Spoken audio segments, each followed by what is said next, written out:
حدیث کربل میں حسین ابن علی والے ادو مسند الامام زید حدیث کی معتبر ترین کتاب آپ کے سامنے ہے، جس کے لکھنے والے حضرت امام زید ہیں جو امام زین العابدین کے بیٹے ہیں۔ امام زین العابدین حضرت امام حسین کے بیٹے ہیں، حضرت امام حسین حضرت علی کے بیٹے ہیں۔ یہ ان کی کتاب ہے اور اس روایت کے اندر بھی یہی 4 راوی ہیں۔ اس کے صفحہ نمبر 95 پر حدیث موجود ہے کہ سیدنا علی کرم اللہ وجہہ نے ارشاد فرمایا، اذا صلی الرجل فلیتفجج، جب مرد نماز پڑھے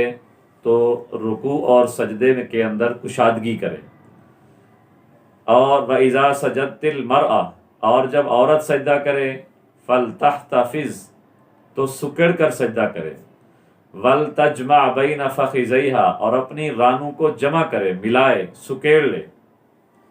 تو اس سے معلوم ہوا یہ صفحہ نمبر 95 کی حدیث سے کہ سیدنا علی کرم اللہ وجہہ کے اس فرمان کے مطابق مرد اور عورت کی نماز کا فرق ہے، دونوں کی نماز ایک نہیں ہے۔ مرد